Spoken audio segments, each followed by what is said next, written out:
you guys what video you wanted to see next, and the largest portion of you guys said that you wanted to see a video about overthinking, perfectionism, and just how to start doing things, get out of your head, and actually begin. So with this in mind, I thought there was no better time to film this video than when I am purely exhausted. So this morning I worked from around 7 to 3, and then I went to the library to do some MCAT studying from like 3:30 to right now. I literally just got home. So I wanted to show you guys how I'm able to pull through and do things and just start without thinking too much about it or setting these really high expectations for myself. If I don't make any sense, I am quite literally using my one brain cell to make this video. The first thing that I wanted to mention to be able to limit this notion of perfectionism and overthinking and just the fear of starting is definitely starting your day on a good note. Not a good note, but the best possible note, right? So I think it's pretty basic, but it is important, so bear with me. I really like to set aside time in the morning where I'm not thinking about everything that I have to do throughout the day. I kind of schedule my morning routine.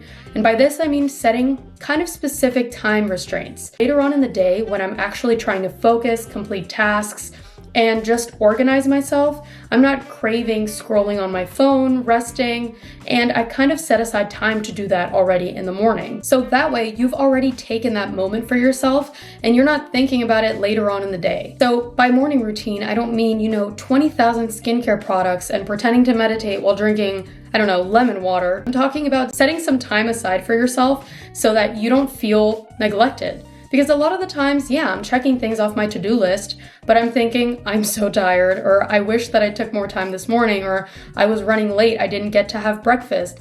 And by setting up a good morning routine, you're investing in yourself and you're setting time aside to do things that you would like to do. So whether that's sitting down and actually having a cup of coffee instead of packing one to go before you leave to work or to study or to school, whether that's actually having time to read the book you've been wanting to read, or planting something in your garden, whatever it may be, you can start your day off on a way better note. I mean, imagine if you just started every day doing something that you actually enjoyed and set time to do. That way you're not jumping out of bed and just trying to tackle all of these different things in a day. Imagine just how much more rested you're gonna feel. The second thing I wanted to talk about, and I will die on this hill, okay? I've talked about this in like 3 videos now, and it's the 5-second rule. Mel Robbins' 5-second rule is probably one of the best things that I was able to implement, not only as a student, but as somebody that was previously really depressed and anxious, okay? The anxiety is still there, but I'm not depressed anymore. And it's this idea that you just count down from 5 and start doing whatever it is that you want to do. So it sounds silly, and she even agrees that it's silly, and I honestly did it not thinking it was gonna work at all. Just count down from 5 and you don't have another choice but to start doing whatever it is that you set your mind to do. So I know it sounds oversimplified, but that's the point, right? So if you start to think about all of these things that you have ahead, and this kind of ties in with that morning routine, right? To limit stress and overthinking. If you limit thoughts, you limit stress. I think it's so much nicer to sit down and say, okay, I'm gonna count down from 5 and I'm going to just start typing, or I'm just going to open Google, or I'm going to just write my name on the paper. And it's so much less daunting that way, because the longer you think about doing something, the less you actually want to do it. And if you're a crazy procrastinator like I was when I was in school at a certain point, then you understand how daunting these tasks feel. But you also need to acknowledge that the fact that you don't do the task is probably just making it worse for yourself. It encourages you to just do rather than think. And that's something that's really important, especially if you're watching this video.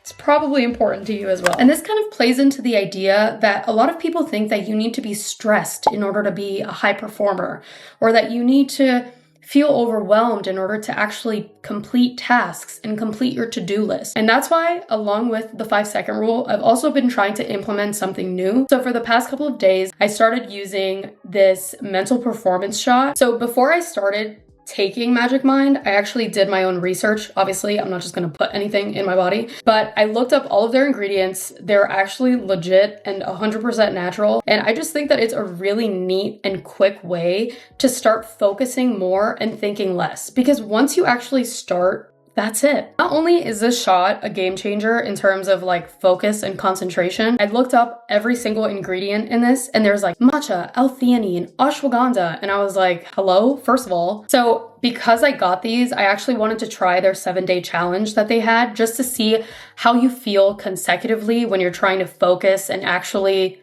boost your performance. So I'm still on day 3, but I'll let you guys know how it is at the end of the 7 days and whether it works for me or not. But so far, I do feel like it actually does boost my energy a lot. And I'm somebody that has caffeine every single day, but they actually donate 5 cents per bottle to homeless centers in the US. And besides that, if I were not to like this, I could literally return it and get 100% back on my refund. I also wanted to mention the big why, the big question that we're dreading, which is, why are you putting this off? So are you not interested in the tasks that you're completing? Are these, things that you're being forced to sign up for? Are you saying maybe yes to things that you should have said no to? What is it that's limiting you? Is it fear of failure? Is it just nerves and embarrassment? I mean, for me, I could have started my YouTube channel when I was in middle school, and those videos, you couldn't even torture those videos out of me, honestly, but I was dreading people that I knew finding me and finding my videos and making fun of me. And it's, obviously it was a point where I was valuing people's opinions more than my own joy and my own comfort and what I wanted to do. I wanted to mention, I actually reached 1,000 subscribers today on that note of being too scared to start a YouTube channel. And even though it might not seem like a big deal, especially to people that are just bigger YouTubers in general, I feel like 1,000 subscribers isn't much. It is to me, and I'm really excited. So thanks for subscribing to my channel, if you subscribe to my channel. Anyway, I got sidetracked. Point is, there's not gonna be a better time. Do it, I believe. So one of the last things that I actually wanted to talk about is something that I do to kind of guilt trip myself into doing the things that I need to do, even if I wanna do them, but low-key, I don't wanna do them. If you get it, you get it. I'm gonna use studying as an example. Right? So let's say you're somebody that has a really hard time studying because you find it really anxiety inducing and it kind of stresses you out. So you just don't want to start studying. That's fine. It happens to everyone. So not only do you need to associate it with something positive, so you're kind of conditioning yourself to be motivated to study as opposed to rejecting it. Imagine how good that would feel. Imagine how good it would feel if you started going to the gym every day like you told yourself you would. Be there for yourself.